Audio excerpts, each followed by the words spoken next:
no dia de hoje, nesse 27º domingo, no tempo comum, nós olhamos para esses textos ecológicos e aqui nós vemos um salto de qualidade, um salto de fé que os apóstolos deram. Ou seja, eles dizem ao Senhor: Domini, audi fidei. Senhor, dê fé, aumenta a minha fé, concede-me fé. Então percebam que os discípulos já perceberam, à altura desse campeonato, que eles não tinham fé. Aliás, eles tinham fé, mas eles não estavam exercendo a fé. E tudo isso iniciou porque quando lá em São João, depois que Jesus fez a sua quinta-feira santa, depois que Jesus fez o seu banquete, aonde ele deu o seu corpo, deu o seu sangue, depois que ele ordenou aqueles homens, Jesus fala que sem mim nada podeis fazer. E observemos, os evangelistas mudam, mas lá Jesus está em Jerusalém. Aqui Jesus já está a caminho de Jerusalém. Então os discípulos já estavam perplexos, eles não estavam entendendo o que Jesus estava dizendo, o que Jesus queria mostrar para eles. Jesus já tinha enviado eles em missão, eles já tinham trabalhado, mas os demônios que eles fizeram exorcismo, os demônios não tinham obedecido. Eles tinham feito cura, mas as curas não tinham sido prodigiosas. Então eles perguntam hoje, mais do que perguntar, eles afirmam, eles falam: Domini, audi fidei, aumente a minha fé, dê-me fé. E essa questão da fé é algo que nós fazemos quando nós já nos tornamos seres humanos. Quando nós viemos ao mundo, nós já praticamos a fé. Porque a fé nada mais é do que uma adesão. A fé é crer em algo. E é assim que nós constituímos a nossa humanidade. Nós não somos pessoas céticas, pessoas que duvidam de tudo e de todos. Muito pelo contrário, nós, para termos vida, nós necessitamos em crer em alguém. E esse alguém, talvez, que nós vamos crendo, é o nosso pai e a nossa mãe. É o nosso outrem, aquele que está mais próximo. Talvez nós nem assim temos afinidade com aquela pessoa, mas porque a pessoa falou, nós já ficamos uma pulga atrás da orelha. Isso é crer. Isso, para o cristianismo, é fé. Mas percebam que essa virtude da fé, para que ela seja fé, ela necessita de uma outra virtude. E aqui Jesus dizia no seu evangelho, é necessário ter a virtude da obediência. E os apóstolos, até então, nessa altura, nesse momento, eles estavam sendo obedientes ao seu Senhor, ao seu Mestre. Então nós precisamos crer em algo ou em alguém, para nós estarmos apoiados e termos a vida. É isso que acontece quando nós vamos, sei lá, comprar o nosso pãozinho de todo dia, né? Do dia a dia. Talvez quando nós chegamos na padaria, está lá uma placa dizendo assim: filãozinho, valor X, tantas gramas. Eu não conheço uma pessoa que fez isso. Nós não pegamos aqueles pães e nós colocamos na nossa balança. Nós acreditamos que a balança daquela padaria está certa. Às vezes nem tão certa assim, né? Mas nós confiamos. Pãozinho de 50 gramas sai valor N. Nós não levamos uma balancinha conosco e pesamos o pãozinho para ver se realmente tem 50 gramas, ou 49 gramas, ou 51 gramas. Nós não questionamos. Nós cremos e compramos. Agora, isso nós precisamos fazer com aquele que tem a primazia da santidade. Mas percebam que aqui está um grande conflito. O homem crê no outro homem para sobreviver, mas o homem duvida do que Deus fala. Muitas vezes o homem crê, nem sempre, mas na maioria das vezes, o homem crê no outrem para viver bem a política da vizinhança, mas questiona a ação divina. Esse questionar da ação divina que nós vimos na primeira leitura, o profeta Abacuque, 600 anos antes de Cristo, o seu país, do qual ele vivia, o norte de Israel, estava em conflito, ele estava assim perplexo, ele estava agoniado, angustiado, deprimente.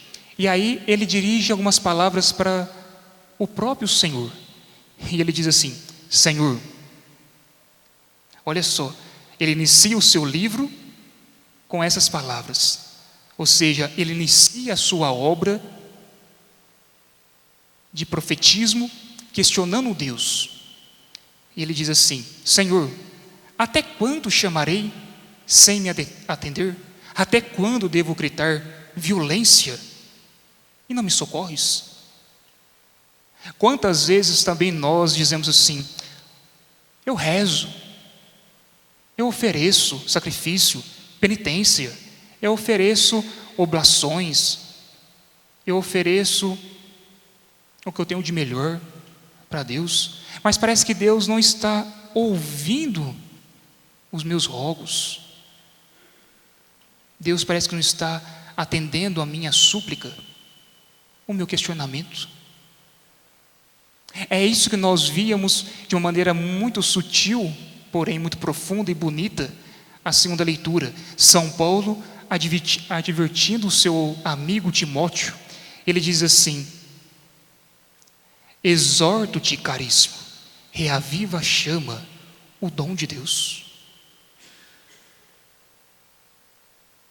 Ou seja, recebe a imposição que foi te dada.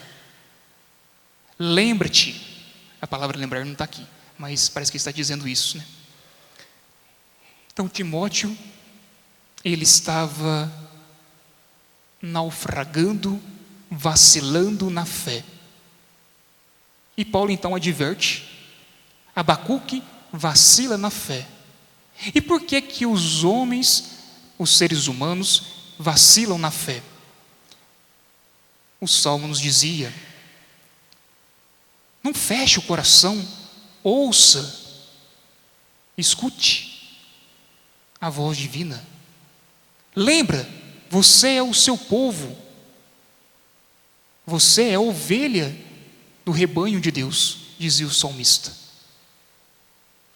Então, o vacilar na fé nada mais é do que cair no esquecimento.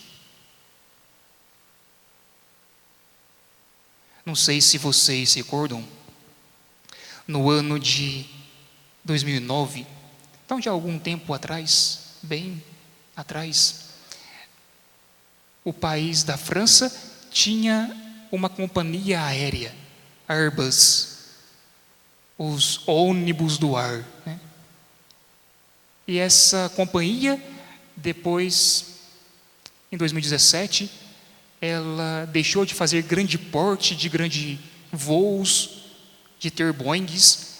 Aí de 5 anos para cá, até o dia de hoje, ela tem investido simplesmente em jatos, em jatinho executivo.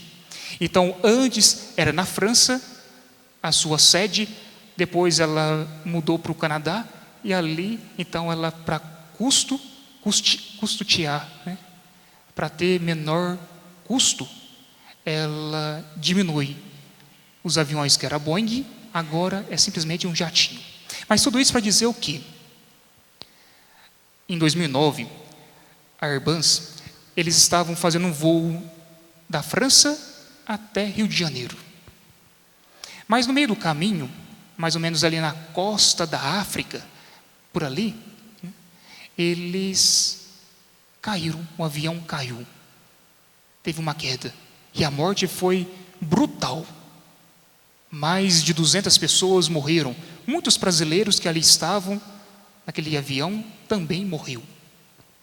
E aí a mídia, em 2009, falava muito sobre isso, divulgava muito sobre esse acidente, mas a mídia, em geral, dizia que iria investigar a caixa preta. A caixa preta para saber o que aconteceu. E aí, naquela época, eu olhava para esse fato e via que aqui é perfeitamente o que é fé. Porque se nós olharmos para a caixa preta não é preta, a caixa preta é laranjada, já é duvidosa. Já começa por aí. A caixa preta, ela sintetiza, ela guarda tudo o que se passou no voo. Porém, um avião destroça. Assim é o ser humano. Ele pode ser uma caixa preta, laranjada ou da cor que você quiser. Ele pode comportar todas as informações das religiões, o conhecimento. Ele pode comportar tudo. Mas se ele não tiver o norte, para onde precisa ir, ele fica destroçado. E muitas vezes o ser humano, ele investe em plano de saúde, mas o plano de saúde não dá a vida, não devolve a vida. Ele previne doenças, mas não que é 100% garantido. Quando nós compramos um imóvel ou um automóvel, nós fazemos seguro, mas o seguro não proíbe que o ladrão rouba aquele imóvel ou aquele automóvel. Então nós investimos muito em algo que é falacioso. Nós somos uma caixa preta, mas o mundo nos destroça. Nós não temos um voo panorâmico. Agora, quando nós investimos no único bem necessário, quando nós cremos naquele que é fiel, quando nós acreditamos naquele que é a primazia da verdade, ou seja, quando nós temos fé no único bem necessário, nós não destroçamos, muito pelo contrário, nós ganhamos vida. Então lembremos, Nossa Senhora, ela não é a luz, ela é portadora da luz, mas essa luz nos conduz à luz verdadeira, que é o seu Filho Jesus.